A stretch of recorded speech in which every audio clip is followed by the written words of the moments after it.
तो फ्रेंड्स, आप देख रहे हैं कि हम लोग आज चैप्टर चालू कर रहे हैं, chapter number 4, force and laws of motion, NCERT का क्लास 11 का। बहुत ही इंटरेस्टिंग है और बहुत ही ज़रूरी चैप्टर है आपके फंडामेंटल्स स्ट्रॉन्ग करने के लिए। तो सबसे पहले हम यही वर्ड देखेंगे भाई, फोर्स क्या होता है। ये जो वर्ड है फोर्स क्या है ये हम देखेंगे। तो फोर्स बच्चों बहुत सिंपल है। फोर्स क्या होता है? कॉज होता है। क्या होता है? कॉज, कारण होता है। Force is cause. फोर्स क्या है? Is cause. किसका कॉज होता है, किसका कारण होता है? Of effect acceleration. Of effect acceleration, acceleration का इफेक्ट होता है। ठीक है, तो सबसे पहले आपको एक्सेलरेशन ही क्लियर होना चाहिए कि एक्सेलरेशन होता क्या है। तो एक्सेलरेशन हम ऐसे समझ सकते हैं बहुत सिंपल भाषा में कि अगर आपकी स्पीड में चेंज आ रहा है, क्या आ रहा है?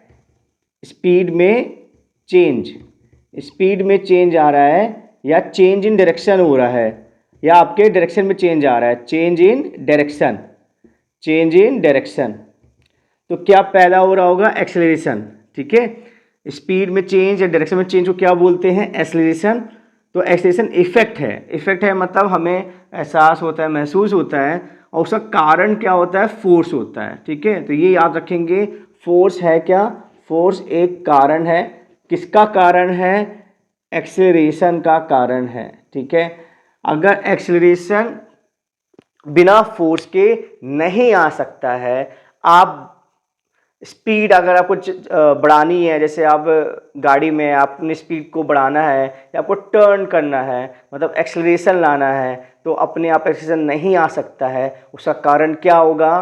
करेक्ट, फोर्स होगा। ठीक है, तो फोर्स क्या होता है? कारण होता है। किसका कारण होता है? इफेक्ट एक्सेलरेशन का कारण होता है। ठीक है, आई होप ये आपको समझ में आ ही गया होगा कि फोर्स क्या है। ठीक है, अब इसकी डिटेलिंग में और अपन चलते हैं। ठीक है, तो बच्चों अभी तक हमने देखा है कि फोर्स है क्या, कॉज है, कारण है एक्सेलरेशन का। अब हम देख रहे हैं फोर्स पैदा कैसे होता है, हाउ फोर्स इज क्रिएटेड। तो जब दो ऑब्जेक्ट इंटरेक्ट करते हैं, when two object interact, two object interact, जब दो ऑब्जेक्ट इंटरेक्ट करते हैं, when two object interact, force is created. Force is created, force क्या हो जाता है? पैदा हो जाता है। अगर एक सिंगल ऑब्जेक्ट है, वो किसी के साथ इंटरेक्ट ही नहीं कर रहा है, फोर्स क्रिएट नहीं होगा। फोर्स क्रिएट करने के लिए हमें दो ऑब्जेक्ट चाहिए ही चाहिए है। जैसे कि मान लीजिए एक बॉल है और हमारा अर्थ है, तो ये हमारा ऑब्जेक्ट 1 है और ये हमारा ऑब्जेक्ट 2 है। तो ये दोनों इंटरेक्ट कर रहे हैं क्योंकि अर्थ अपनी फील्ड पैदा कर रही है, फील्ड के अंदर ये ऑब्जेक्ट आ रहा है, वो फील्ड इस पर फोर्स लगा रही है, तो ये दो ऑब्जेक्ट क्या कर रहे हैं? इंटरेक्ट कर रहे हैं, तो इस पर फोर्स लग जाएगा और ये बॉल नीचे आ जाएगी अर्थ के। तो दो ऑब्जेक्ट हमें चाहिए रहना। ठीक है, तो फोर्स क्रिएट करने के लिए दो ऑब्जेक्ट हमें चाहिए। जैसे दो ऑब्जेक्ट मिलेंगे फोर्स क्रिएट हो जाएगा, अलग अलग ऑब्जेक्ट से अलग अलग फोर्स क्रिएट होगा। अभी इसकी भी डिटेलिंग में अपन पढ़ते हैं। ठीक है, आई होप ये भी पॉइंट आपको समझ में आ गया होगा कि दो ऑब्जेक्ट हमें चाहिए हैं। ठीक है, कि क्रिएट करने के लिए फोर्स, और फोर्स क्या होता है? करेक्ट, कॉज होता है। किसका कॉज होता है? एक्सेलरेशन का कॉज होता है। ठीक है, ठीक है, तो ये भी रब कर देते हैं अपन, फिर नेक्स्ट टॉपिक पे चलते। तो अब हम एक बहुत ही इंपॉर्टेंट वर्ड की बात कर रहे हैं। ठीक है, पूरे फिजिक्स में बात कर रहे हैं, और ये वर्ड आप एल्विस यादव ने बहुत ज़्यादा पॉपुलर कर दिया है।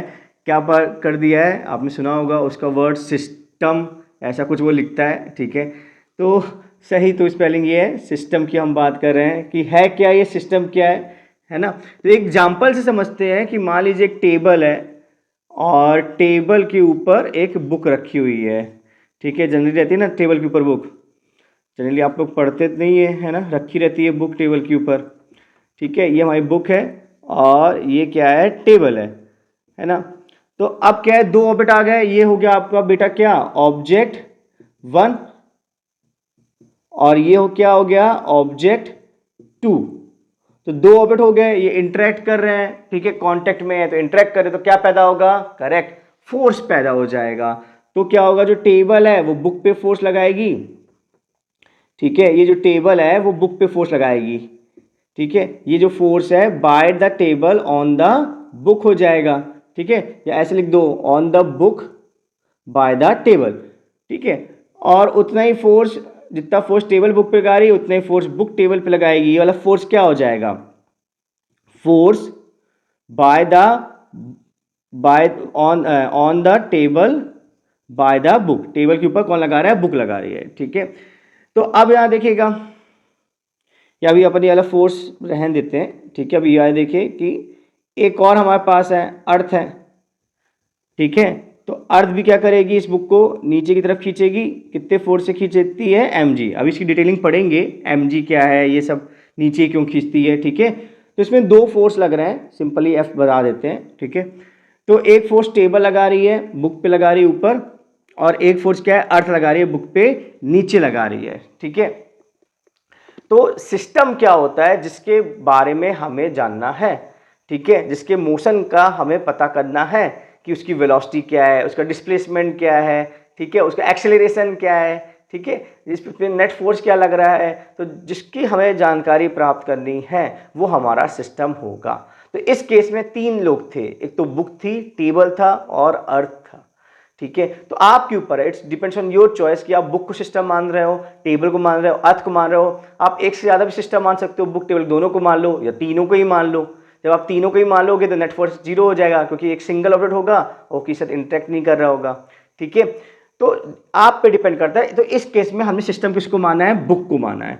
तो जो इसको सिस्टम मानते हैं उसको ऐसे डॉट डॉट सर्कल से आप डिनोट कर दो, ये हमारा क्या हो जाएगा, सिस्टम, ठीक है। ये क्या हो जाएगा, हमारा सिस्टम, ठीक है। और जैसे कि एल्विस ने कहा था, क्या कहा था, कि सिस्टम के नीचे रहने का, है ना, रहना चाहिए, सिस्टम के नीचे रहना चाहिए। तो देखिए बुक अगर हमारे सिस्टम है उसके सब नीचे है ना, टेबल भी उसके नीचे है और अर्थ भी उसके नीचे है, ठीक है। जरूरी नहीं होता फिजिक्स में नीचे हो, ऊपर हो सकता है, लेकिन समझने के लिए, थोड़ा इंटरेस्ट बढ़ाने के लिए देखो कितने उसके कॉन्सेप्ट क्लियर है कि सब हर चीज सिस्टम के क्या होना चाहिए, नीचे होनी चाहिए, ठीक है। तो सिस्टम के हर चीज क्या है, नीचे है, टेबल और अर्थ है। तो आप, आई होप आपको सिस्टम समझ में आएगा। सिस्टम क्या होता है, object under consideration, object whose motion is under consideration, object whose motion is under consideration, consideration, ठीक है। जिस ऑब्जेक्ट के बारे में हम जानना चाहते हैं, उसके मोशन के बारे में हम जानना चाहते हैं, वही क्या कहलाता है, सिस्टम। तो बाकी चीज क्या कहलाएगी, तो ये दोनों कहलाए जाते हैं सराउंडिंग, ठीक है। इसकी वो चर्चा नहीं कर रहा था, एल्विस कभी नहीं किया था। अपन तो पूरा पढ़ेंगे, डिटेल में पढ़ेंगे, डेप्थ में पढ़ेंगे, फंडामेंटल स्ट्रॉन्ग करेंगे अपने, ठीक है। तो आपके ऊपर है, आपको किसका मोशन एनालाइज करना है, जिसका मोशन एनालाइज करना है, जिसका मोशन एनालाइज करना होता है वो क्या होता है, हमारा करेक्ट सिस्टम होता है। Object whose motion is under consideration, वो हमारा सिस्टम होता है। इस एग्जाम्पल में सिस्टम क्या था, बुक था। उसके अलावा जो भी कुछ था, टेबल और अर्थ था, वो क्या थी, सराउंडिंग थी। वो क्या थी, सराउंडिंग। तो सराउंडिंग जो होती है वो हमारी क्या होती है, except system, except system. System के अलावा जो कुछ भी है वो सब हमारा क्या है, सराउंडिंग है, ठीक है। तो आई होप ये भी समझ में थोड़ा बहुत आपको आया कि सिस्टम क्या होता है, अब क्यों अपन ये कर रहे हैं। सिस्टम सराउंडिंग बहुत ही ज़्यादा इंपॉर्टेंट है, ठीक है। तो आगे और समझते हैं इस और कॉन्सेप्ट को। तो अभी अभी हमने समझा है कि सिस्टम क्या होता है, ठीक है। अब अपन देखने वाले हैं कि एक बहुत इंपॉर्टेंट चीज़ देखने वाले हैं कि हमें वही फोर्सेस देखने हैं जो सराउंडिंग सिस्टम पे लगाएगी, ठीक है। देखिए बहुत इंपॉर्टेंट ये पॉइंट है। हम पूरे अभी पढ़ेंगे by the surrounding, by the surrounding, by the surrounding on the system, on the system. Surrounding क्या लगा रही है फोर्स सिस्टम में, यही हमें देखना है। सिस्टम क्या लगा रहा है फोर्स सराउंडिंग में, सिस्टम के अंदर क्या फोर्स लग रहा है, सराउंडिंग में क्या फोर्स लग रहे हैं, हमें इससे कोई लेना देना नहीं है, ठीक है। सराउंडिंग क्या लगा रहा है फोर्स सिस्टम में, केवल हमको यही देखना है, ठीक है। देखते हैं, इसे नोट कर लीजिए, ठीक है। एक एग्जांपल से देखते हैं इसको भी समझते हैं। ये नोट करिए, by the surrounding on the system चलता है फिजिक्स में। तो एग्जाम्पल ये है, वैसे एग्जाम्पल अपन लेते हैं, सिंपल से एग्जाम्पल लेते हैं, वही वाला टेबल वाला। टेबल है, ठीक है, और इसके ऊपर बुक रखी है, ठीक है। अब ये सिस्टम हमारा क्या था, बुक थी, बुक क्या थी हमारी, सिस्टम। एक क्या था हमारा, टेबल, और एक क्या थी हमारी, अर्थ। ठीक है।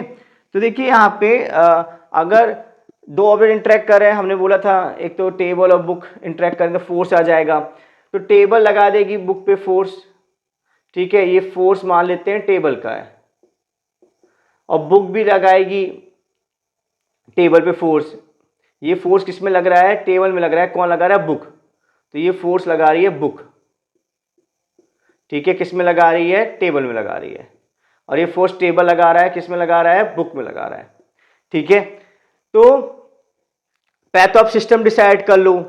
ठीक है, सिस्टम आपको डिसाइड करना ही पड़ेगा सवाल करने से पहले, ऐसे नहीं करना चालू हो जाना अपन को। ठीक है, तो ये बुक हमारी क्या है, सिस्टम। तो आपका सिस्टम डिसाइड हो गया, तो बाकी जो सब होता है सिस्टम का वो क्या होता है, करेक्ट, सराउंडिंग। तो वहाँ सराउंडिंग भी आ गया।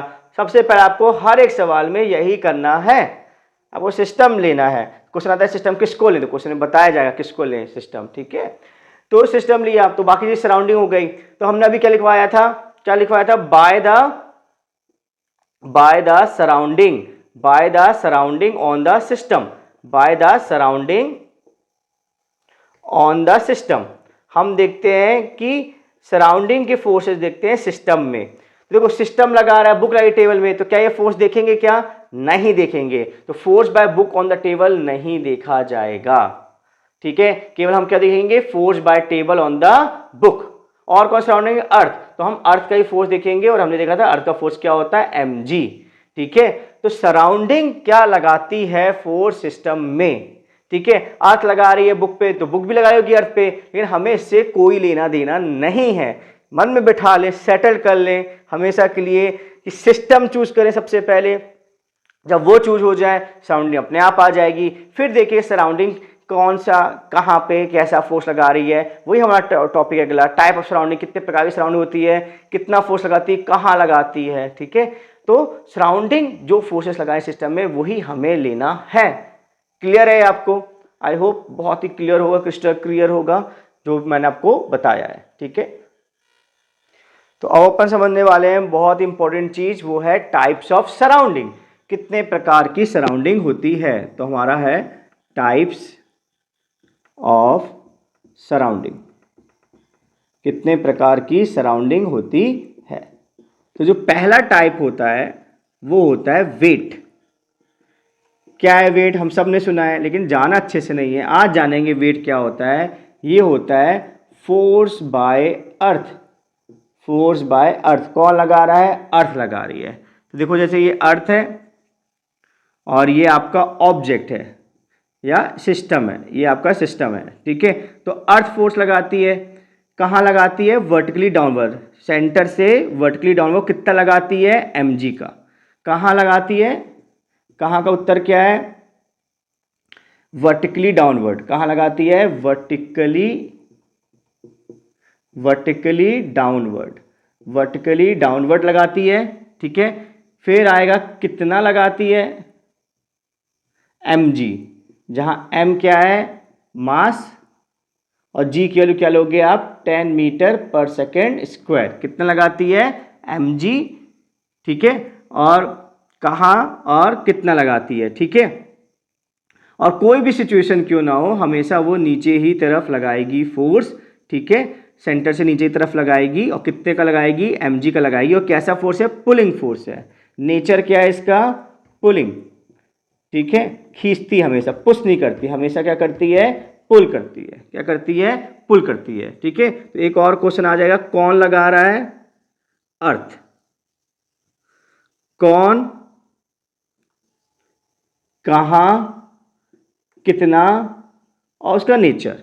ये 4 सवाल आप पूछ सकते हैं फोर्स में। भाई कौन लगा रहा है, तो सिस्टम डिसाइड कर लो, फिर पूछो सवाल, भाई कौन लगा रहा है सिस्टम में फोर्स। तो अर्थ तो होगी, अर्थ तो कहीं जा नहीं रही है, तो अर्थ लगा रही है। कहाँ लगा रही है, तो देखा गया है एक्सपेरिमेंट, नीचे की तरफ लगाती है, वर्टिकली डाउनवर्ड लगाती है।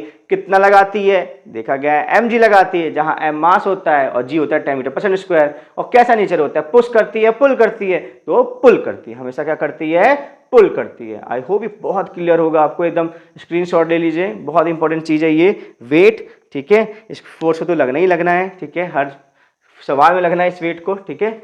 तो अब इसके थोड़ा सा और प्रैक्टिस करते हैं अपन, कुछ और एग्जांपल्स लेके हम इसकी प्रैक्टिस करते हैं और आप बताइएगा कि कैसे लगेगा वेट, ठीक है। अब मान लीजिए एक इंक्लाइन प्लेन है, स्लोप है और स्लोप में एक बक्सा रखा हुआ है, स्लोप है थीटा डिग्री एंगल पे स्लोप है और उस स्लोप में एक बक्सा रखा गया है, ये हमारा सिस्टम दिया गया है, ठीक है। तो अर्थ क्या करेगी, अर्थ कैसा फोर्स लगाएगी, ऐसा लगाएगी ना, मान लो स्मूथ है तो बक्सा को नीचे आना है तो कौन खींच रहा है, अर्थ खींच रही है ना, अर्थ का फोर्स ऐसा लग जाएगा ना, नहीं, अर्थ का फोर्स नहीं लगेगा, ठीक है। अर्थ हमेशा क्या करेगी, नीचे तरफ फोर्स लगाएगी, वर्टिकली डाउनवर्ड, कैसा लगाएगी, वर्टिकली डाउनवर्ड, ठीक है, वर्टिकली डाउनवर्ड, कितने का लगाएगी, mg का लगाएगी। इसका नेचर कैसा होता है, राजा टाइप का, it is like a king, ठीक है। सिचुएशन कैसे भी हो, डब्बा सीधा रखा हो, टेढ़ा रखा हो, ऊपर जा रहा हो, नीचे आ रहा हो, प्रोजेक्टाइल में जा रहा हो, ठीक है, जैसे ये ऊपर जा रहा है ढक्कन हो, अर्थ फोर्स नीचे लगा रही है, जब ऊपर से नीचे आ रहा था तब भी फोर्स नीचे लगा रही है, अर्थ फोर्स नीचे लगा रही है वेट, जब ये रखा था तब भी, ऐसा रखा तब भी, भाई गोल घूमे कुछ करे, अर्थ को क्या, ठीक है, अर्थ हमेशा नीचे ही फोर्स लगाएगी, ठीक है, क्लियर है आपको। इट्स लाइक अ किंग, वो अपना नेचर चेंज नहीं कर सकती है, ठीक है, सिचुएशन कुछ भी हो हमेशा एक्ट करेगी वर्टिकली डाउनवर्ड, क्लियर है आपको ये। एक और लेते हैं, मान लेते हैं एक रॉड है, एक आपकी रॉड है और वो गिर नहीं रही है, ये आपकी रॉड है, ये आपका फ्लोर हो गया और ये आपका वॉल हो गया और स्टे कर रही है, और ये रॉड हमारा सिस्टम है, रॉड हमारा क्या है, सिस्टम। तो अर्थ क्या करेगी, वर्टिकली डाउनवर्ड, सेंटर से कहाँ लगा देगी, वर्टिकली डाउनवर्ड, ठीक है, सेंटर से, ऐसे नहीं कहीं से भी आप निकालो, सर ये लग गया अर्थ का फोर्स mg, तो ये गलत है, कहीं से निकालोगे, कहाँ से निकालोगे, बॉडी के सेंटर से। आई होप ये बहुत क्लियर हो गया आपको, इससे आपकी अच्छी दोस्ती हो गई है। तो टाइप्स ऑफ सराउंडिंग में जो सेकंड आपका आएगा वो आएगा, सेकंड सराउंडिंग का आता है नॉर्मल फोर्स, ठीक है, नॉर्मल फोर्स।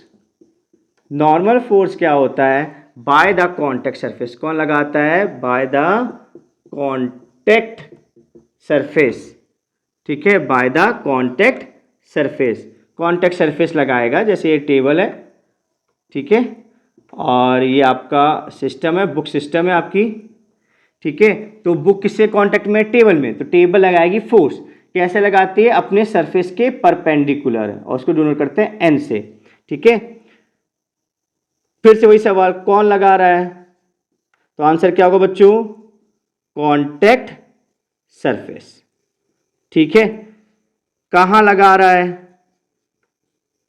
अपने सरफेस के परपेंडिकुलर, ठीक है, इसका सरफेस हॉरिजॉन्टल है तो हॉरिजॉन्टल परपेंडिकुलर ये होगा, तो अपने सरफेस के परपेंडिकुलर। क्या नेचर है, पुशिंग, हमेशा क्या करता है, पुश करता है, क्या करता है, पुश करता है, क्या नेचर है, पुशिंग नेचर है, ठीक है। और एक और सवाल क्या था, कितना लगा रहा है, तो इसकी वैल्यू फिक्स नहीं है, जीरो से लेके इनफिनाइट कुछ भी हो सकती है, ये सेल्फ एडजस्टेबल फोर्स होता है, क्या होता है, सेल्फ एडजस्टेबल फोर्स, ये होता है हमारा सेल्फ एडजस्टेबल फोर्स। अब इसका मतलब क्या है, सेल्फ एडजस्टेबल फोर्स, और ये तो जीरो से इनफिनाइट ले रहा है, कौन सी वैल्यू कब लेगा, कई प्रकार के सवाल आपके मन में होंगे, तो अपन एग्जांपल और लेते हैं और पूरे सवाल के आंसर आपको मिल जाएंगे, ठीक है। तो नॉर्मल फोर्स कौन लगाता है, कॉन्टैक्ट सरफेस लगाता है, कहाँ लगाता है, अपने सरफेस के परपेंडिकुलर लगाता है, नेचर कैसा होता है, पुश करता है हमेशा, ये टेबल क्या कर रही है, उसको पुश करी, पुल नहीं करी, पुश करता है हमेशा, और कितना लगाता है, जीरो से इनफिनाइट, सेल्फ एडजस्टेबल फोर्स होता है। तो पहले कुछ और क्वेश्चन से प्रैक्टिस किया जाए इसकी डायरेक्शन, ठीक है, और फिर इसको थोड़ा और हम समझाते हैं, ठीक है।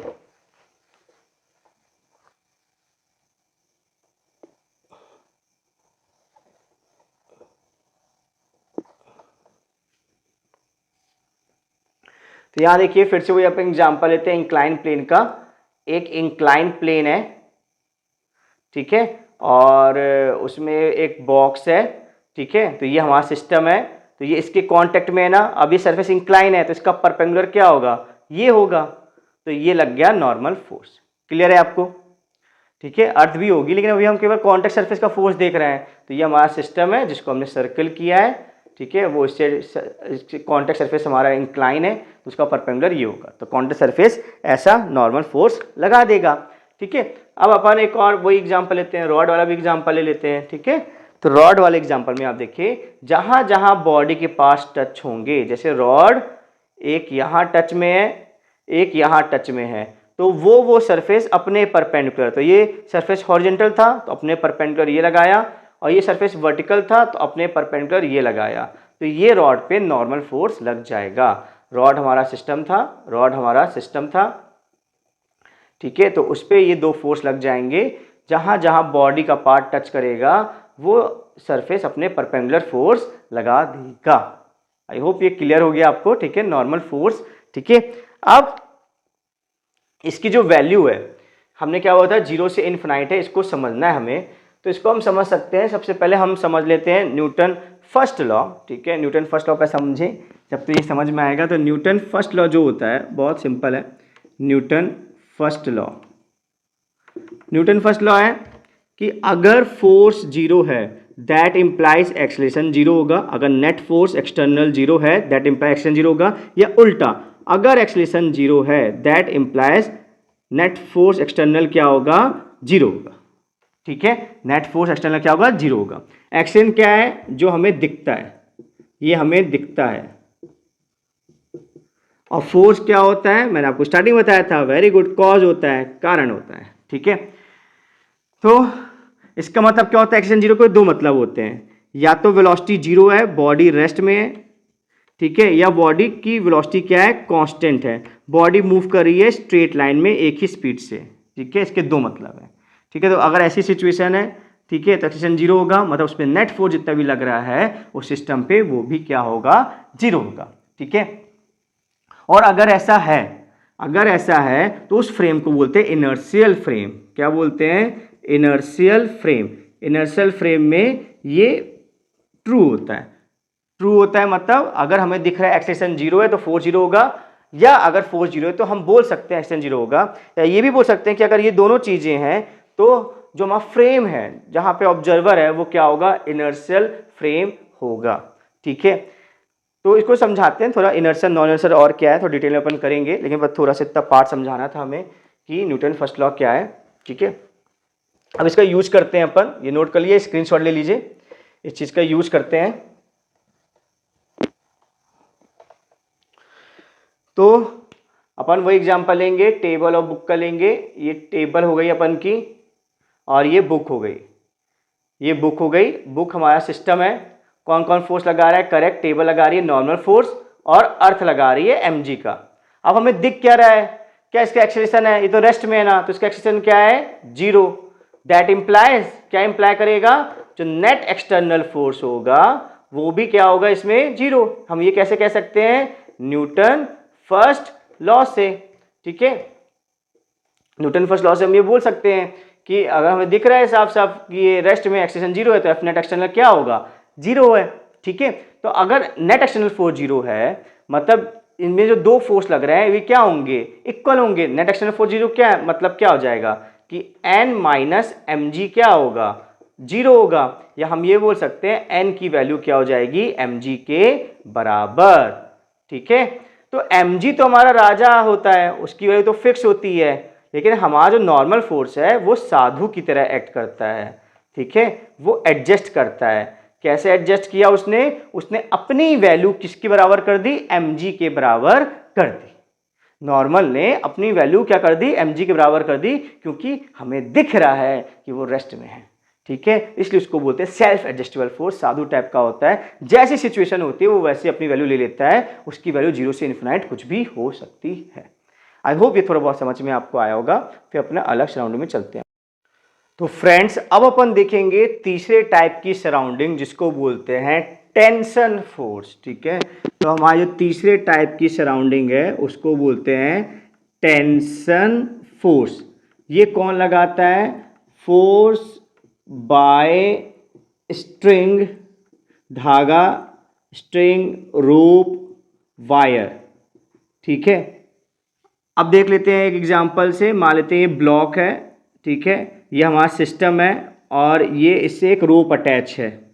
ठीक है, तो इसका नेचर क्या होता है? हमेशा सिस्टम से अवे और अलोंग द थ्रेड लगता है। हमेशा सिस्टम से अवे और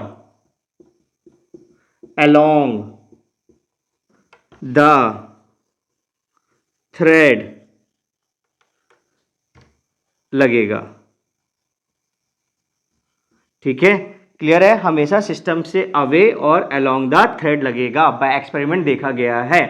ठीक है, तो आपको जो फैक्ट है वही फॉलो करना है हमेशा। अगर कोई किसी से भी अगर एक धागा जुड़ा हुआ है, रस्सी जुड़ी हुई है, वायर जुड़ा हुआ है, तो हमें देखना है सराउंडिंग क्या लगा रहा है सिस्टम में फोर्स। सराउंडिंग हमारा धागा हो गया, वो क्या लगाएगा? फोर्स। कैसे लगाएगा? सिस्टम से अवे। तो नेचर इसका क्या हो गया? इसका जो नेचर हो गया वो क्या हो गया? पुलिंग। क्या नेचर हो गया? पुलिंग। इसकी जो वैल्यू है, ठीक है, मैग्नीट्यूड है, वो भी एडजस्टेबल है। जीरो से क्या जाता है? इन्फिनाइट। कहाँ जाता है? जीरो से इन्फिनाइट। ठीक है, तो आपको क्लियर है? ठीक है, नेचर भी हो गया, मैग्नीट्यूड भी हो गया, कहाँ लगा रहा है ये भी हो गया। ये कहाँ का उत्तर हो गया? कहाँ का उत्तर ये हो गया, ये नेचर हो गया। ये कितने का उत्तर हो गया? कितना लगा रहा है। ठीक है, और कौन लगा रहा है? तो कौन का भी उत्तर आ गया। ठीक है, कौन लगा रहा है? धागा, रस्सी लगा रहे हैं। ठीक है, और कहाँ लगा रहे हैं? हमें सिस्टम से अवे और अलोंग द थ्रेड लगा रहे हैं। कितना लगा रहे हैं?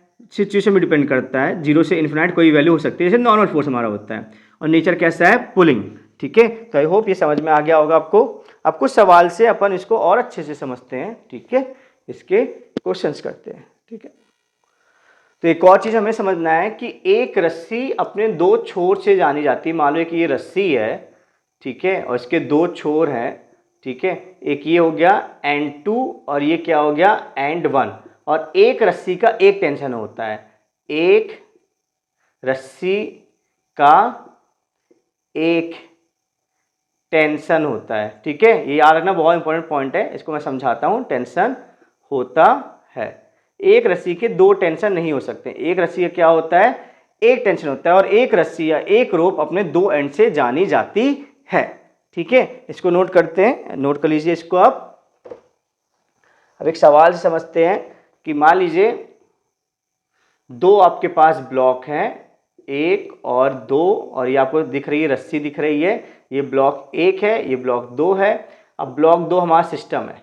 ब्लॉक दो हमारा क्या है? सिस्टम है। इसको अलग से बना देते हैं। ब्लॉक दो हमारा सिस्टम है, तो एक ऐसी रस्सी जा रही है, एक ऐसी। तो बताओ रस्सी क्या लगा देगी? टेंशन फोर्स लगा देगी। सिस्टम ये है तो अवे लगाएगी, तो एक ऐसा अवे, एक ऐसा अवे। और इनको मैं दोनों को सेम मानूं अलग अलग, तो अलग अलग मानना पड़ेगा। देखो एक रस्सी ये खत्म, दो छोर खत्म। अब छोर चेंज हो गए तो दूसरा टेंशन, तो इसको अगर मैं T1 मानूंगा तो इसको क्या मानना पड़ेगा? T2। ठीक है, और अगर मैं वन को सिस्टम मानता हूं, वन को सिस्टम मानता हूं, तो एक ही रस्सी है और यही रस्सी है, और मैंने बोला था एक रस्सी का एक ही टेंशन होता है। T2 मैंने पहले ही मान लिया है, तो इस पर भी क्या लगेगा? T2। ठीक है, और सिस्टम से अवे, ये हमारा सिस्टम है, तो सिस्टम से अवे और अलोंग द थ्रेड। ठीक है, अगर ये क्वेश्चन क्लियर है तो आपके टेंशन के क्वेश्चन गलत नहीं होंगे।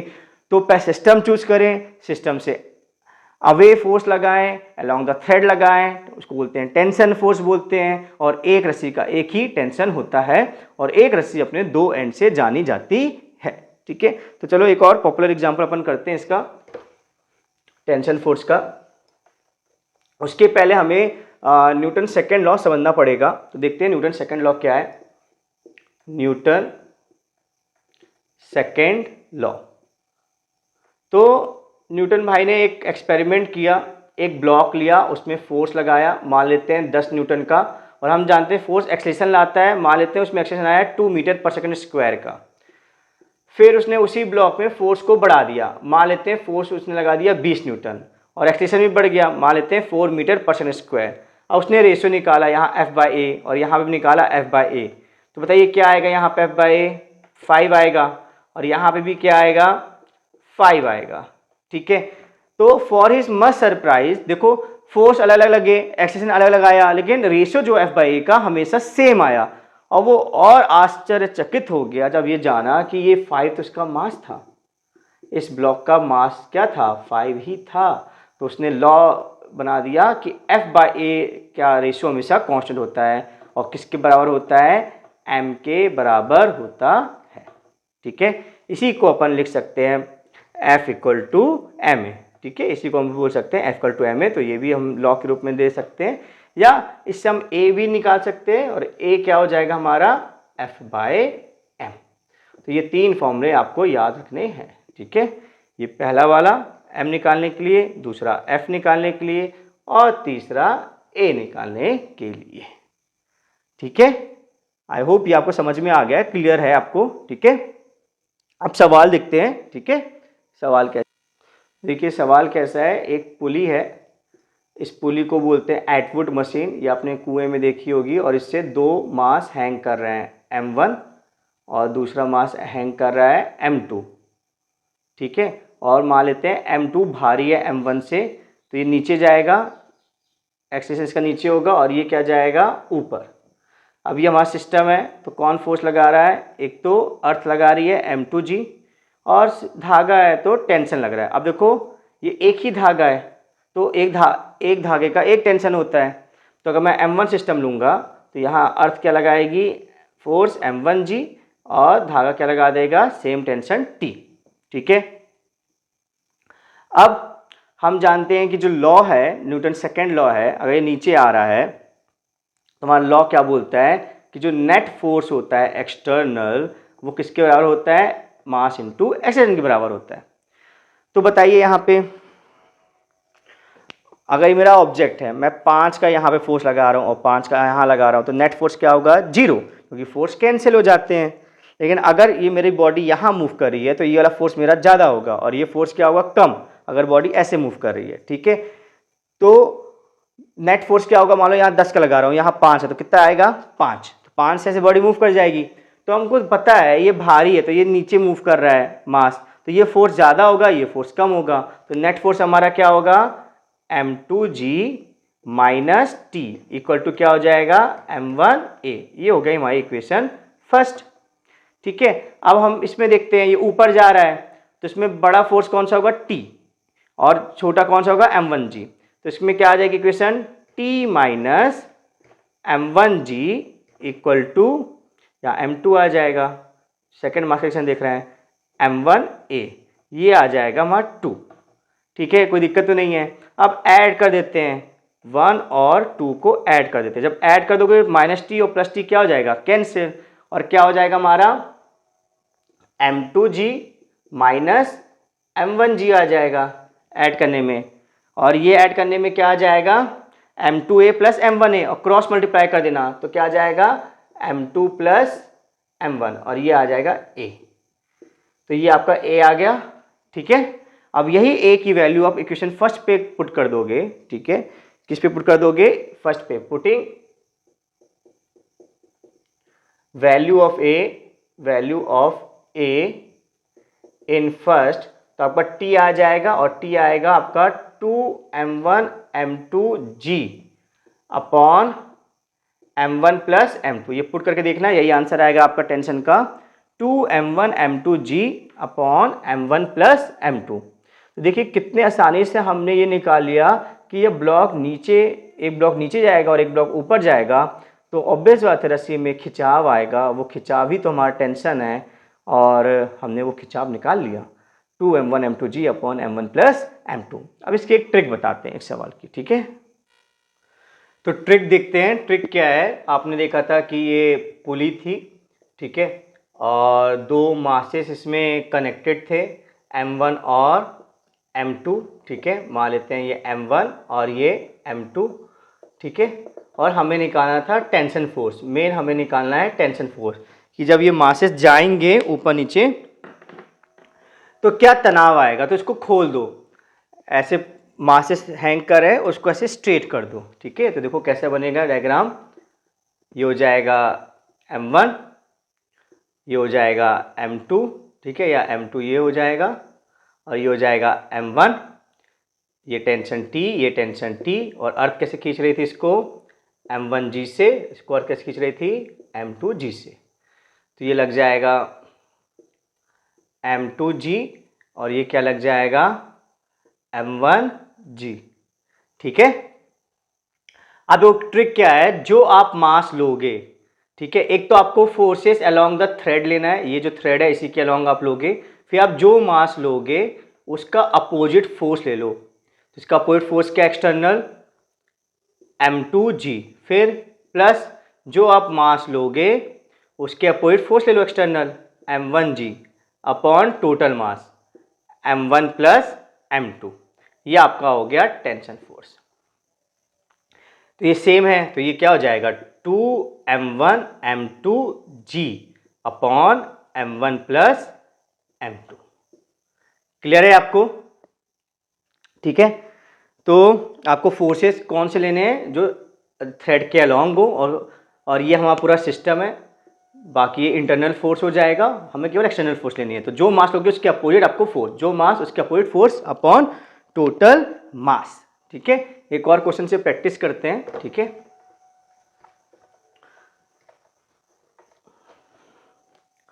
तो क्वेश्चन ऐसा है, एक हॉरिजॉन्टल टेबल है और आपका पुली यहां पे है। ठीक है।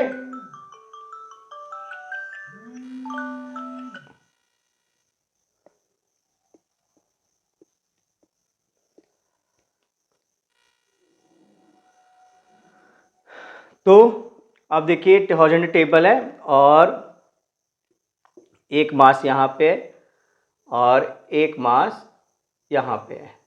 ठीक है। ये आपका पुली है। तो फिर से ये मान लेते हैं M1 मास है, ये M2 मास है ना। इस पे अर्थ खींच रही होगी M1G से, ये लगा हुआ टेंशन एक ही रस्सी, तो यहाँ भी क्या लगेगा, टेंशन।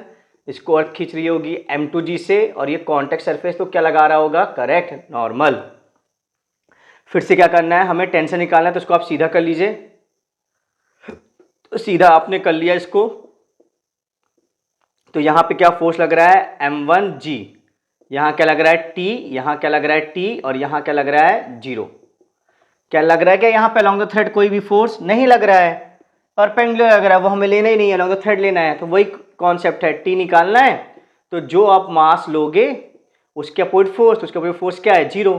फिर जो आप मास लोगे उसके अपोजिट फोर्स, तो M1G upon total mass M1 plus M2।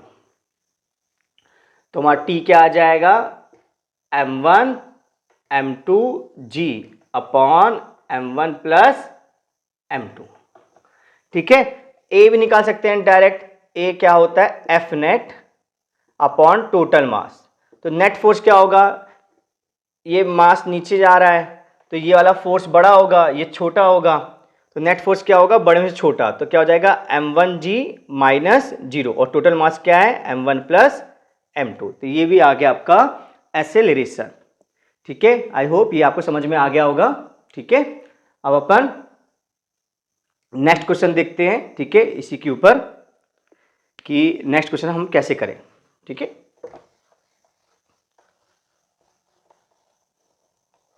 तो नेक्स्ट क्वेश्चन है कि आपके पास ब्लॉक्स हैं, 2 ब्लॉक हैं, एक छोटा मान लेते हैं एक बड़ा, वो टच में है, ये M1 मास है, ये M2 मास है, यहाँ से फोर्स हम F1 लगा रहे हैं और यहाँ से लगा रहे हैं F2, और हम देख रहे हैं ब्लॉक्स ऐसे मूव कर रहे हैं, इनका एक्शन इस डायरेक्शन में। तो अगर हम M1 को सिस्टम मानेंगे, M1 को सिस्टम मानेंगे तो कौन कौन फोर्स लगाएगा, एक तो अर्थ लगा देगी M1G, एक क्या लगा देगा, नॉर्मल फोर्स, ये सरफेस, और एक ये वाला M2 जो टच में है वो भी क्या लगा देगा, नॉर्मल फोर्स, मान लेते हैं इस नॉर्मल बोलते हैं N। तो हमें यही N निकालना है। ठीक है। कि दूसरा जो मास पहले मास पे नॉर्मल फोर्स लगा रहा है वो नॉर्मल फोर्स की वैल्यू क्या होगी। तो वही हम ट्रिक का इस्तेमाल करेंगे। ये इनके बीच में जो फोर्स लग रहा है, नॉर्मल फोर्स लग रहा है, वो क्या होगा, जैसे टेंशन नहीं था, 2 मास के बीच में लग रहा था, आप याद करिए ना, ये 2 मास थे M1 और M2, और इनके बीच में क्या लग रहा था, टेंशन। ऐसे यहाँ भी तो लग रहा है, इनके बीच में क्या लग रहा है, नॉर्मल फोर्स लग रहा है। ठीक है।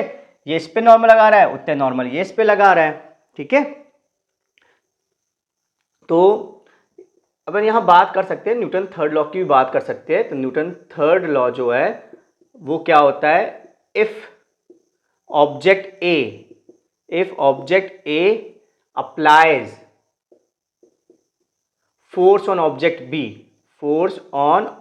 बी, अगर ऑब्जेक्ट बी पे फोर्स लगाता है, if object A apply force on object B, then object B also apply force on object A,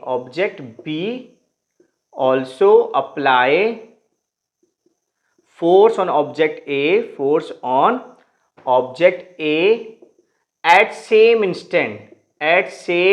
instant, तुरंत। ऐसे नहीं कि पहले एक्शन होगा फिर रिएक्शन होगा, ठीक है। जैसे ही ऑब्जेक्ट बी पे फोर्स लगाएगा, नॉर्मल फोर्स लगाएगा, जैसे ये ऑब्जेक्ट ए पे नॉर्मल फोर्स लगा रहा है, उसी तरह ऑब्जेक्ट ए भी ऑब्जेक्ट बी पे उसी समय, ये बहुत इंपॉर्टेंट, एट सेम इंस्टेंट, उसी समय। ऐसा नहीं बोलेंगे कि ऑब्जेक्ट ए ने पहले बी पे लगाया, बी ने ए पे लगाया, एक साथ लगेंगे, ठीक है, एट सेम इंस्टेंट। तो ऑब्जेक्ट बी पे लगा देगा, ऑब्जेक्ट ए पे फोर्स लगा देगा, और डायरेक्शन जो होगी इसकी वो क्या होती है, line joining centre of two object, ठीक है, and it act in a line joining centre of two object, दो ऑब्जेक्ट के सेंटर के अलॉन्ग उस लाइन लगेगा, and this force is equal and opposite. ये फोर्स क्या होता है, इक्वल होता है एंड अपोजिट होता है, ठीक है। बहुत बड़ा स्टेटमेंट दे दिया है, लेकिन ज़रूरी था, एक्शन रिएक्शन से काम नहीं बनता है, थोड़ा सा और जाना था, डिटेल में जाना था। अगर ऑब्जेक्ट ए ऑब्जेक्ट बी पे फोर्स लगा रहा है तो ऑब्जेक्ट बी भी ऑब्जेक्ट ए पे फोर्स लगा देगा, ठीक है, उसी इंस्टेंट में लगा देगा, ठीक है। और उसकी डायरेक्शन क्या होगी, तो जो दो ऑब्जेक्ट हैं उनका जो सेंटर है, उनके सेंटर को जो लाइन ज्वाइन करती है उसके अलॉन्ग, ठीक है, उसके अलॉन्ग, ठीक है। और ये फोर्स क्या होते हैं, इक्वल और अपोजिट होते हैं, ठीक है। जैसे एक एग्जांपल से मैं बता रहा हूँ आपको, जैसे एक ये स्फेयर है और एक ये स्फेयर है, ठीक है, इसका सेंटर यहाँ है, इसका सेंटर यहाँ है, ये ऑब्जेक्ट ए है, ये ऑब्जेक्ट बी है, और ये सेंटर को लाइन ज्वाइन कर रही है।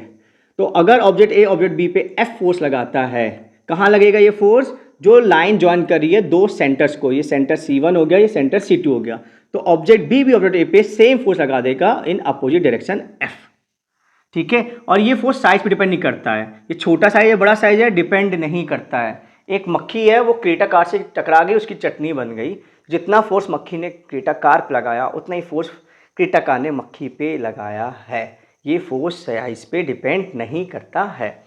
तो बहुत लंबा ये स्टेटमेंट हो गया, आई होप ये आपको थोड़ा बहुत समझ में होगा। इसको रब मैं कर देता हूँ, जो अपन का सवाल है वो अपन लेते हैं मेन, ठीक है। तो मेन सवाल लेते हैं अपन, तो यही है कि अब अपन इससे कंपेयर करेंगे, तो हमारा ट्रिक क्या थी, जो मास लेंगे उसका अपोजिट फोर्स। तो अब हम जो मास ले रहे हैं m1 ले रहे हैं, तो m1 के अपोजिट क्या होगा, हमें नॉर्मल फोर्स निकालना है, तो हम मास ले रहे हैं m1, तो m1 के अपोजिट क्या है फोर्स, बताइए, करेक्ट, F2, प्लस अब मास क्या ले रहे हैं m2, तो इसके अपोजिट फोर्स क्या है, F1 अपॉन टोटल मास। कितना इजी हो गया ना, है ना। ऐसे बहुत टफ लगता है करने में, लेकिन ट्रिक से कितने इजी हो जाते हैं सवाल। अब एक्सेलरेशन क्या होता है बताइए, correct, net force upon total मास। तो हम जान रहे हैं कि एक्सेलरेशन इस डायरेक्शन में है, जो ब्लॉक्स का एक्सेलरेशन है उसकी जो डायरेक्शन है वो क्या इस तरफ है, मतलब ये वाला फोर्स बड़ा होगा, ये फोर्स कम होगा, तो नेट फोर्स क्या होगा, F1 माइनस F2, और टोटल मास क्या है, M1 प्लस M2। देखिए एक लाइन में आंसर, ठीक है। आई होप ये ट्रिक आपको समझ में आई होगी। अब अपन चलेंगे नेक्स्ट सराउंडिंग के पास, जो कि है फ्रिक्शन। तो जैसे कि हमने बोला था कि हमारी जो नेक्स्ट सराउंडिंग है वो है फ्रिक्शन फोर्स, ठीक है। तो फ्रिक्शन फोर्स क्या होता है, फ्रिक्शन फोर्स ये कौन लगाता है, बाय द रफ सरफेस। क्या कौन लगाता है, बाय द रफ सरफेस लगाता है, ठीक है। ये तीन प्रकार का होता है, एक होता है स्टैटिक, एक होता है काइनेटिक, और तीसरा होता है रोलिंग अपन रोटेशन मोशन में पढ़ेंगे। स्टैटिक में क्या होता है, बॉडी डू नॉट रब, बॉडी रब नहीं करती, बॉडी डू नॉट रब, घिसती नहीं है बॉडी, इसमें क्या होती है, बॉडी रब होती है, बॉडी रब, बॉडी घिस जाती है। और इसमें क्या होता है, कांटेक्ट पॉइंट जो होता है उसकी वेलोसिटी जीरो होती है, कांटेक्ट पॉइंट वेलोसिटी जीरो होती है। इसको समझेंगे अपन रोलिंग मोशन को अच्छे से बाद में। Contact point velocity is zero. तो कौन लगाता है, रफ सरफेस लगाता है। ठीक है, कितने प्रकार के होते हैं, 3 प्रकार के। क्या क्या, स्टैटिक, काइनेटिक और क्या, रोलिंग।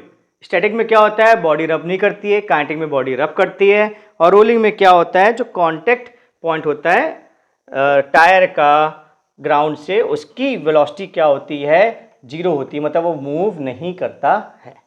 ठीक है, अब स्टैटिक हम समझेंगे। स्टैटिक बहुत इंपॉर्टेंट है हमारे लिए। तो स्टैटिक को समझने के लिए हम 3 प्रकार के रेस्ट डिफाइन करेंगे। तो हमारा जो टॉपिक है वो है स्टैटिक फ्रिक्शन। तो एक एग्जाम्पल से हम समझेंगे।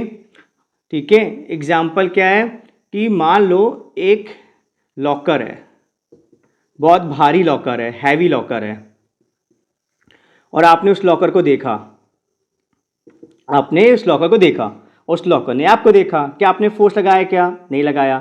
इसमें अभी को फोर्स लग रहा है, एक अर्थ लगा रही है mg, और ये सरफेस क्या लगा रहा है, नॉर्मल, और ये रफ सरफेस है, तो रफ सरफेस फोर्स लगाता है।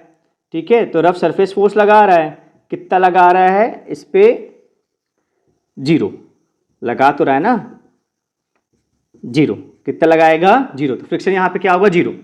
तो जब ऐसी सिचुएशन होती है, आपने इसको टच भी नहीं किया है, इसको बोलते हैं कोल्ड रेस्ट। क्या बोलते हैं, कोल्ड रेस्ट। कोल्ड रेस्ट में क्या होता है, फ्रिक्शन फोर्स हमारा जीरो होता है। फ्रिक्शन फोर्स जो होता है इज जीरो। फ्रिक्शन फोर्स लगता है, नहीं है, अपने आप से फ्रिक्शन फोर्स थोड़ी लगता है, जब आप लगाओगे तभी फ्रिक्शन फोर्स लगेगा। ठीक है, इतना नोट करिए। ठीक है, आई होप ये आपने नोट कर लिया है। अब आप क्या करोगे, आप इस ब्लॉक को पुश करोगे। ठीक है, इसको आगे ले जाने की कोशिश करोगे, धकेलोगे। ठीक है, रफ सरफेस को ऐसे ऐसे बना देते हैं लाइन। तो आपने इस पर क्या किया है, फोर्स लगा दिया। ठीक है, आपने इस पर फोर्स लगा दिया, मान लेते हैं 5 न्यूटन का। ठीक है, तो अपन mg नॉर्मल बार बार नहीं देख रहे हैं, तो ये रफ सरफेस फोर्स लगा देगा इस ब्लॉक पे। ये सिस्टम है हमारा ब्लॉक, तो रफ सरफेस के द्वारा भी फोर्स लग जाएगा इस ब्लॉक पे। ठीक है, क्योंकि रफ सरफेस फोर्स लगाता है, उसी को तो फ्रिक्शन फोर्स बोलते हैं। तो रफ सरफेस भी हमारा फोर्स लगा रहा है, कितने का लगा देगा, 5 न्यूटन का। क्योंकि हमें स्टैटिक फ्रिक्शन पढ़ा है, बॉडी डू नॉट रब, बॉडी डू नॉट रब, बॉडी रब नहीं करती है, एक्सीलरेट नहीं करती है। तो हम न्यूटन फर्स्ट लॉ जानते हैं कि नेट फोर्स बैलेंस होना चाहिए। तो 5 का ऐसा लगा रहे हो तो फ्रिक्शन भी क्या लगा देगा, 5 का ऐसा लगा देगा। ठीक है, इसको बोलते हैं कंफर्टेबल रेस्ट, क्योंकि अभी भी तो वो रेस्ट में है ना वो ऑब्जेक्ट। इसको बोलते हैं कंफर्टेबल रेस्ट। ठीक है, अभी भी रेस्ट में है। ठीक है, तो ये बात समझ में आई आपको। ठीक है, आप क्या कर रहे हो, आप अपना फोर्स बढ़ा रहे हो, आप अपना फोर्स बढ़ा रहे हो। तो आपने 5 से 50 कर दिया अपना फोर्स, कितना कर दिया, 50। सिस्टम वही है, तो फ्रिक्शन भी क्या कर देगा, 50 कर देगा। अपना फोर्स क्या कर देगा, फ्रिक्शन 50। फ्रिक्शन फोर्स भी कितना हो जाएगा, 50। ये हो जाएगा फ्रिक्शन फोर्स। ठीक है, तो जितना आप बढ़ाओगे उतना फ्रिक्शन फोर्स भी बढ़ाता जाएगा। जितना आप फोर्स बढ़ाओगे उतना फ्रिक्शन भी बढ़ाएगा। फ्रिक्शन फोर्स भी क्या हो जाएगा, अपनी वैल्यू बढ़ा देगा। ठीक है, क्या ये चलता रहेगा क्या सिलसिला, नहीं। अब हम समझेंगे हर एक सरफेस की कैपेसिटी होती है, रफ सरफेस की, कितना वो अपना फोर्स बढ़ा सकता है, उसकी एक लिमिटेशन है। तो क्या लिमिटेशन है, वही अपन देखने वाले हैं। ठीक है, तो आई होप ये भी समझ में आपको आ गया हो कंफर्टेबल रेस्ट क्या होता है। ठीक है, तो अब इसकी लिमिटेशन क्या है, कोई भी सरफेस कहाँ तक फोर्स लगा सकता है। ठीक है, तो इसको बोलते हैं कैपेसिटी ऑफ सरफेस। ठीक है, capacity of rough surface, rough surface कितना रोक सकता है। ठीक है,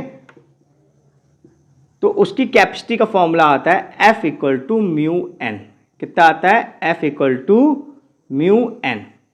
ठीक है, जहां म्यू होता है कोएफिशिएंट ऑफ स्टैटिक फ्रिक्शन। क्या होता है?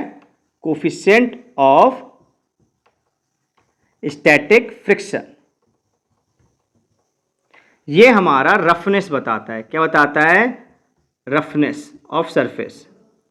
ठीक है, तो जितना सरफेस रफ होगा, जितनी रफनेस ज़्यादा होगी, उतना ही कोफिशिएंट ऑफ फ्रिक्शन भी क्या होगा? ज़्यादा होगा। और एन हमारा हम जानते हैं ना क्या होता है? नॉर्मल फोर्स होता है। क्या होता है? Normal force. ठीक है, एन क्या होता है? Normal force. तो किसी भी रफ सरफेस की कैपेसिटी होती है। हमने देखा कि हमने फोर्स नहीं लगाया तो फ्रिक्शन ने भी फोर्स नहीं लगाया, हमने फोर्स लगाया तो फ्रिक्शन ने भी लगाया, हमने अपना फोर्स बढ़ाया तो फ्रिक्शन ने भी बढ़ाया। लेकिन हम बढ़ाते जाएंगे, फ्रिक्शन बढ़ाता जाएगा, लेकिन उस फ्रिक्शन की एक कैपेसिटी है, एक लिमिटेशन है। ठीक है, और वो क्या लिमिटेशन है? कहां तक वो बढ़ा सकता है? उसका मैक्सिमम फोर्स क्या है? उसका जो मैक्सिमम फोर्स है वो होता है म्यू एन, जहां म्यू होता है कोफिशिएंट ऑफ स्टैटिक फ्रिक्शन और ये रफनेस बताता है। जितना ज़्यादा सरफेस रफ होगा उतना म्यू होगा और एन होता है नॉर्मल फोर्स। ठीक है, तो देखते हैं एक एग्जांपल से क्या कैसे कैपेसिटी निकलती है। ठीक है, तो यहां देखिएगा एक क्वेश्चन है, एक ब्लॉक है, ये रफ सरफेस है, ब्लॉक का मास मान लेते हैं 50 kg है और आपने फोर्स लगाया है 200 न्यूटन का। कितने का लगाया है? 200 न्यूटन का। क्वेश्चन बहुत सिंपल है, विल ब्लॉक मूव और नॉट? विल ब्लॉक मूव और नॉट? क्या ब्लॉक मूव करेगा या नहीं करेगा? ठीक है, तो हम सबसे पहले इसकी कैपेसिटी निकाल लेते हैं। तो मैक्सिमम फोर्स की जो कैपेसिटी होती है, पहले देखते हैं फोर्स क्या क्या लग रहा है। एक तो नॉर्मल लग जाएगा, ठीक है, और एक क्या लग जाएगा? mg। तो के नीचे क्यों नहीं जा रहा है? क्योंकि नॉर्मल ने अपनी वैल्यू क्या कर ली है? mg के बराबर। मास कितना है? 50। जी की वैल्यू क्या होती है? 10। तो नॉर्मल की वैल्यू क्या हो जाएगी हमारी? 500 न्यूटन।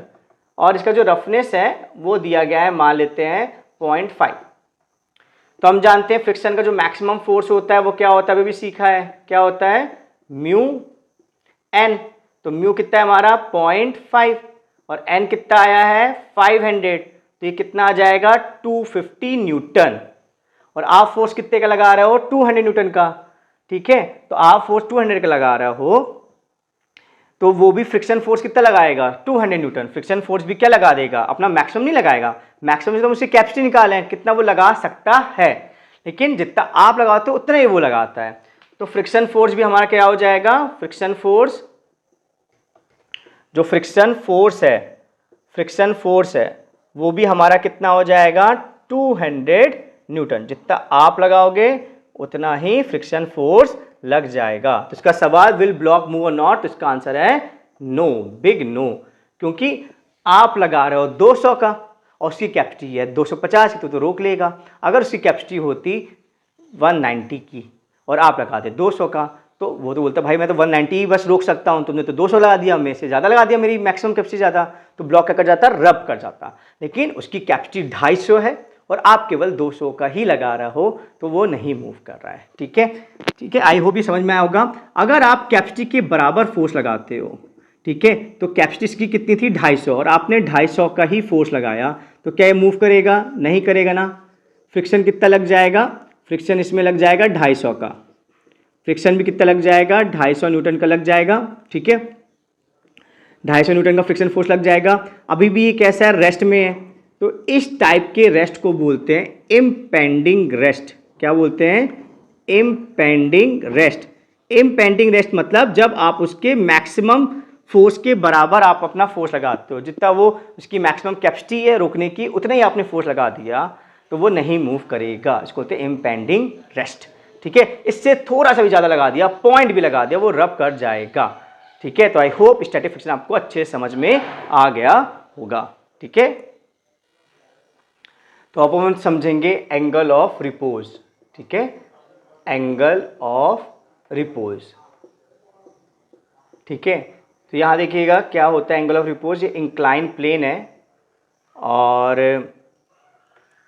ये इसका इंक्लिनेशन है, थीटा इंक्लिनेशन है, और ये कोई ब्लॉक है। ठीक है, ये ब्लॉक है, इसमें कौन कौन फोर्स लगा रहा है? एक mg लगा रहा है और एक कौन लगा रहा है? नॉर्मल लगा रहा है। ठीक है, और ये सरफेस रफ है, ठीक है। अब फ्रिक्शन कहाँ लगाएगा, ये कैसे पता करेंगे, तो यहाँ देखिए इस mg को कंपोनेंट्स में तोड़ेंगे। माने थीटा ये 90 है, तो ये क्या हो जाएगा 90 माइनस थीटा हो जाएगा।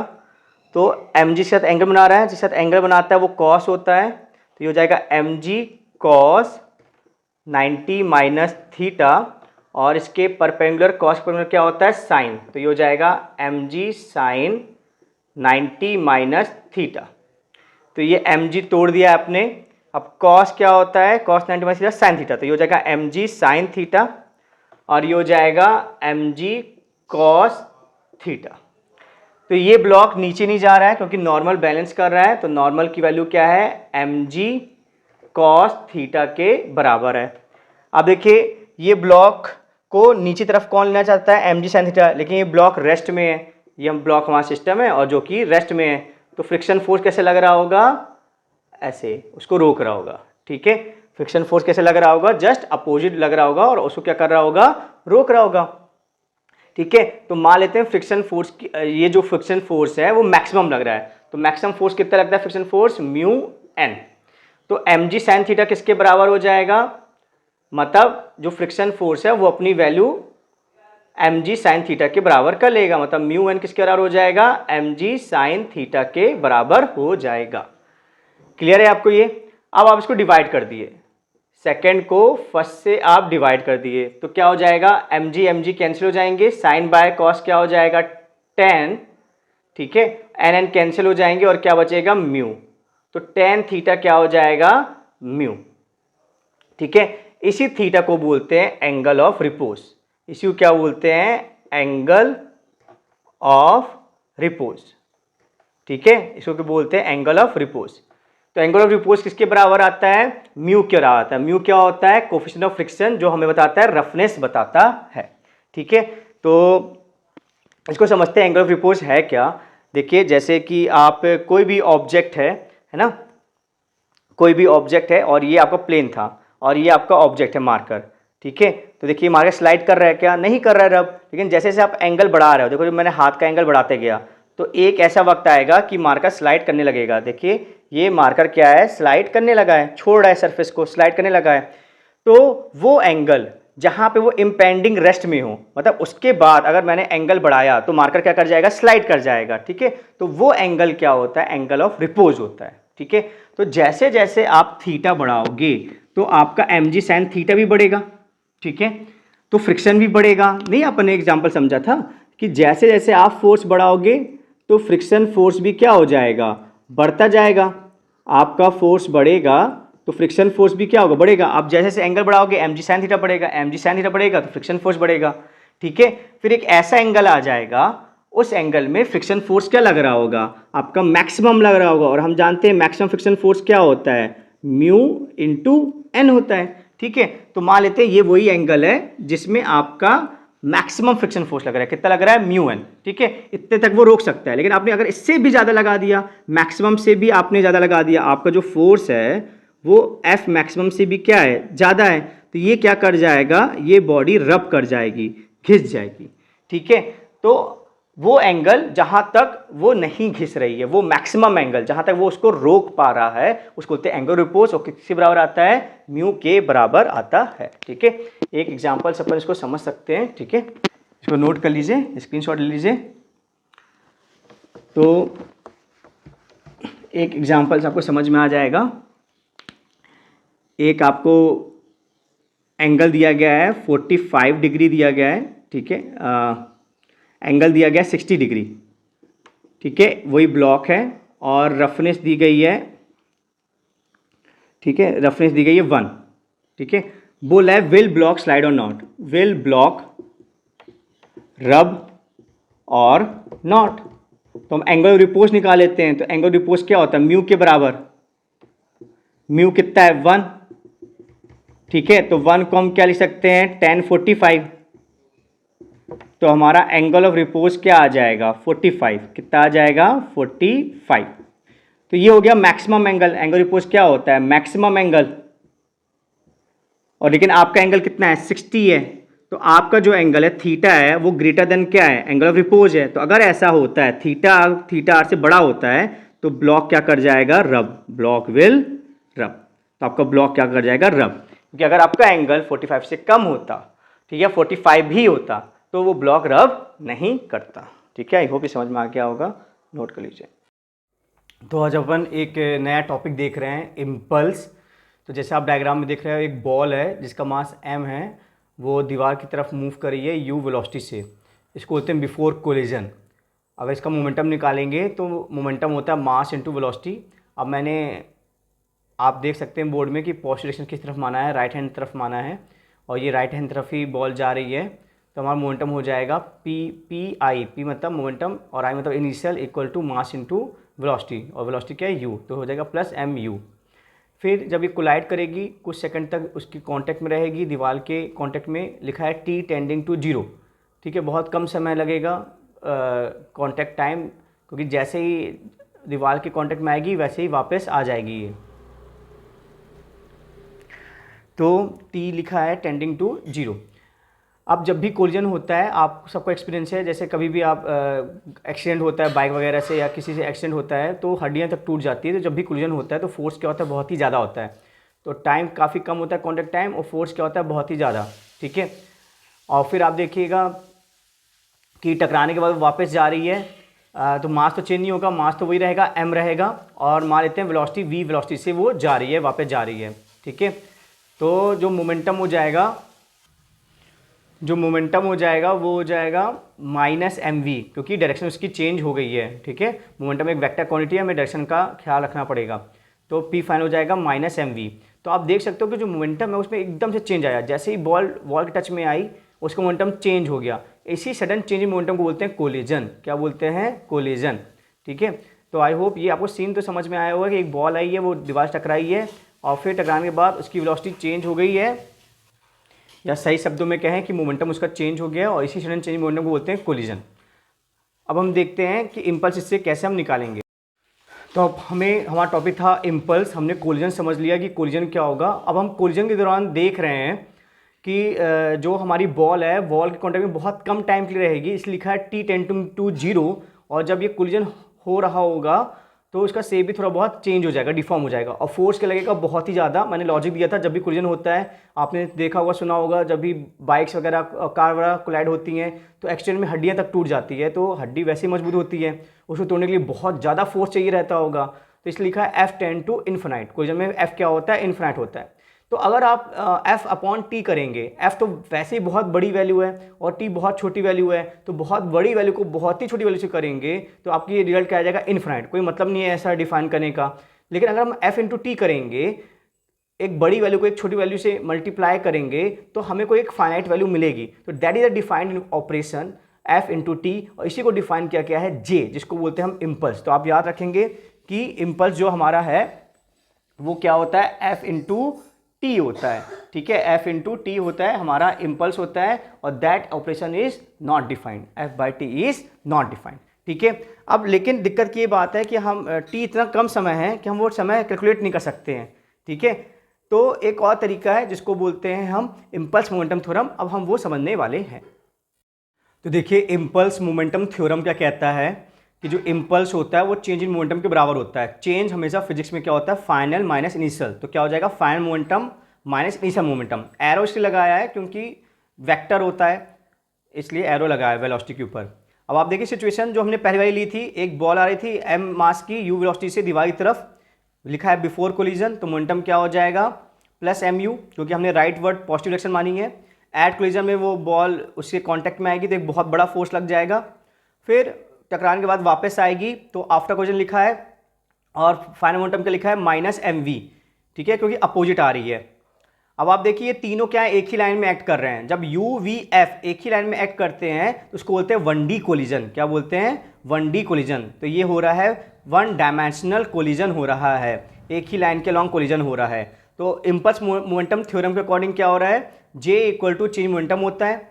तो j मतलब फाइव माइनस इनिशियल होता है, फाइनल क्या था हमारा मोमेंटम माइनस mv, माइनस और इनिशियल क्या था प्लस mu। इसको सॉल्व करेंगे, माइनस m कॉमन लेंगे तो क्या आएगा v प्लस u। ये फॉर्मूला आपको नहीं भूलना है। अगर आप देख रहे हो यू वी एफ एक ही लाइन के लॉन्ग लग रहे हैं, कोलिजन हो रहा है, तो सीधा सीधा आपको इम्पल्स का ये फॉर्मूला लगा देना है। आपको क्वेश्चन में एम दिया जाएगा, यू दिया जाएगा, वी दिया जाएगा, बस वैल्यू पुट करें, साइन के साथ नहीं करना है, केवल वैल्यू पुट करना है आपको इस इक्वेशन में और आपका आंसर आ जाएगा। तो मेरे साथ क्या फॉर्मूला है, J equal to correct minus M bracket में करेक्ट वी प्लस यू। फिर से बोलिए, J equal to minus M V plus U. I hope ये आपको समझ में आ गया होगा। देखिए बहुत ही इंपॉर्टेंट हम लोग केस देखने वाले हैं 2D कोलिजन का। तो इसमें होता क्या है, तो देखिए हम लोग बहुत ही इंपॉर्टेंट केस देखने वाले हैं 2D कोलिजन का। इसमें क्या होता है, यू वी और एफ डिफरेंट लाइन में एक्ट करते हैं। आप देखिए यू की लाइन अलग है, वी अलग जा रहा है और एफ अलग है। इसके पहले हमने 1D में देखा यू वी और एफ एक ही लाइन में थे, उसको बोलते हैं 1D कोलिजन। इसमें क्या हो रहा है 2D कोलिजन। आप बॉल को टेढ़ा फेंकोगे दीवार की तरफ तो वो टेढ़ा ही जाएगी, ठीक है। हमें बताना है कि कितना इम्पल्स लगा होगा, टॉपिक ये था हमारा इम्पल्स था। तो देखिए जो फोर्स है, बॉल भले टेढ़ी आई है थीटा एंगल पे तो फोर्स टेढ़ा नहीं लगता है। इम्पल्सिव फोर्स हमेशा, देखिए लिखा है नोट, इम्पल्सिव फोर्स हमेशा सरफेस के परपेंडिकुलर ही लगेगा, हमेशा याद रखिएगा। फिर सेकंड क्या देखिए लिखा है नोट, जिस डायरेक्शन में फोर्स लगता है उसी डायरेक्शन में मोमेंटम चेंज होता है। तो किस डायरेक्शन में फोर्स लग रहा है, वाई डायरेक्शन में, तो केवल वाई डायरेक्शन में आपका मोमेंटम चेंज होगा। तो हम अपने मोमेंटम को, क्योंकि मोमेंटम वेक्टर है, उसको हम तोड़ सकते हैं। तो आप देखिए लिखा है वाई डायरेक्शन, मोमेंटम हमारा देखिए थीटा एंगल पे आ रहा था, हमने उसको तोड़ा है हॉरिजॉन्टल और वर्टिकल में। तो जिसके साथ एंगल बनता है वो कॉस होता है, जो पास होता है वो कॉस होता है। तो एम यू जिसके साथ एंगल बना रहा है वो हो गया एम यू कॉस थीटा। अब हमने नीचे डायरेक्शन को पॉजिटिव माना है, तो इनिशियल मोमेंटम क्या हो जाएगा, plus M U cos theta before collision. फिर आफ्टर कोलिजन आप देख रहे हैं बॉल एम वी की स्पीड से जा रही है, अल्फा एंगल बना रही है वर्टिकल के साथ। तो जिसके साथ एंगल बनता है, जो पास होता है वो कॉस होता है, वो हो जाएगा एम वी कॉस अल्फा। अब क्योंकि हमने नीचे डायरेक्शन को पॉजिटिव माना है तो ऊपर डायरेक्शन क्या हो जाएगी माइनस, तो फाइनल मोमेंटम क्या हो जाएगा minus M V cos alpha. अब हमें तो इम्पल्स निकालना था, तो इम्पल्स मोमेंटम थ्योरम हमारी हेल्प करेगा। क्या होता है, J equal to change in momentum. Change in momentum क्या होता है, final momentum minus initial momentum. Final momentum की हम वैल्यू रख दिए minus M V cos alpha minus of, और इनिशियल मोमेंटम है हमारा एम यू कॉस थीटा।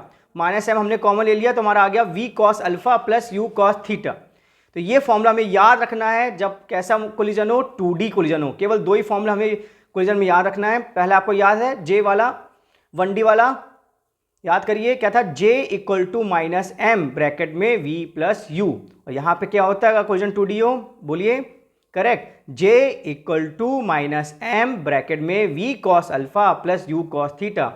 फिर से रिपीट करिए, J equal to minus M bracket में V cos alpha plus U cos theta, जहाँ अल्फा है जाने वाला एंगल, थीटा है आने वाला एंगल, V है आफ्टर कोलिजन वाली स्पीड और U है बिफोर कोलिजन वाली स्पीड। आई होप ये आपको समझ में आ ही गया होगा।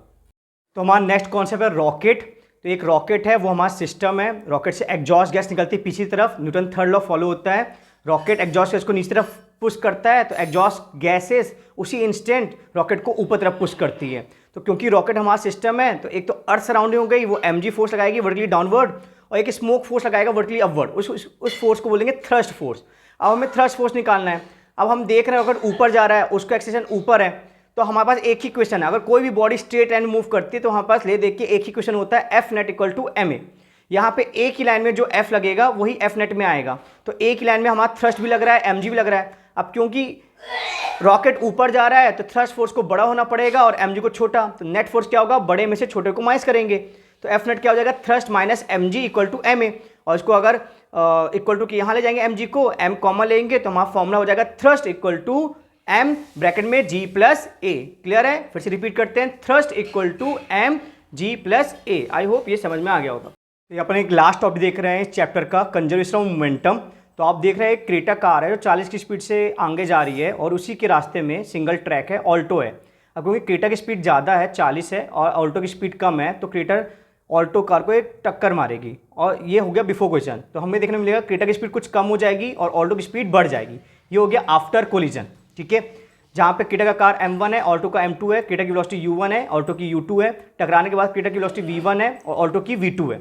तो जब ऐसा होता है, टकराने के बाद चीज़ें सेपरेट होती हैं, उसको बोलते हैं इलास्टिक कोलिजन बोलते हैं। और हमारा फॉर्मूला होता है m1u1 plus m2u2 equal to m1v1 plus m2v2।